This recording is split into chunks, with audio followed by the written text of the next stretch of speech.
Hey everyone. So 58 degrees seems to be the magic number for goldfish um, eating. Okay, so if it goes below that, I see they don't even touch the food. Okay, so if it goes up to 62 degrees, now they're like voracious eaters. Okay, so at 58 degrees, it's like they're not like super hungry, but they're kind of like nibbling at it. So that's kind of like the magic number. Um, so I mean, they like it warmer than that, but they're still active at around 58 degrees. I mean, 55 degrees, I'll still see them swimming around, but they won't touch the food. If anything, I'll see them nibble on the algae that's on the tree barks that I have laying in the water, or the branches that are laying in the water. I'm thinking maybe the algae is a little bit easier for them to digest. But anyway, I just wanted to make a video to kind of just like record that number.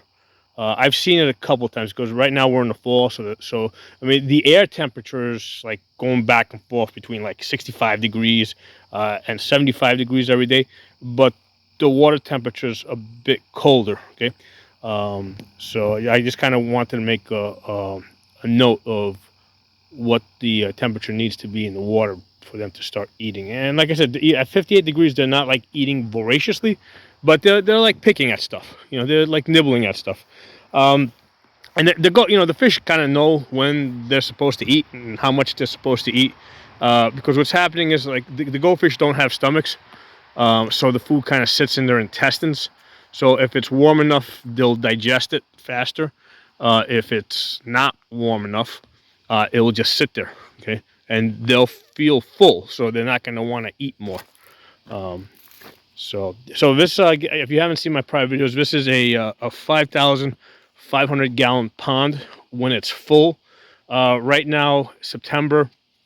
Basically, this tends to be like a dry season, right? Between August and November, we don't get a whole lot of rain. At least I haven't noticed it in the last couple of years. So the water level has dropped. So I'm probably down to about 4,000 gallons. It doesn't look like it's like a pond that size because the way I've designed it, it's basically like in a long S shape, which is nice because you can kind of walk along the side and look in. You can see here, this is the shallow end, so you can see how it's dropped. If you look at the bank, you can see how how the water level has dropped.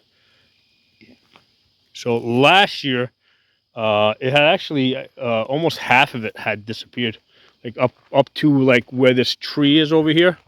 So like half of it up to this point over here had completely dried up. So everything so basically I gone probably down to about 2,000 gallons. So this whole area from here back had dried up.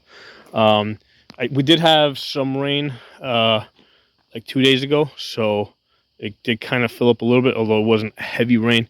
Although like I said, I wouldn't be surprised. Like next week, it's supposed to be dry, so I wouldn't be surprised if it does dry up. Now it'll probably never drop below 2,000 gallons because I'm about 150 feet from a stream, so I do have groundwater.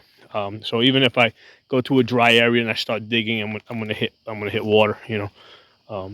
So anyway, I just wanted to let you guys know what's going on with the fish feeding, especially if you're new to goldfish and you have a pond and you're wondering why all of a sudden, you know, in September they stopped eating. Well, put a thermometer in the water and check your water temperature.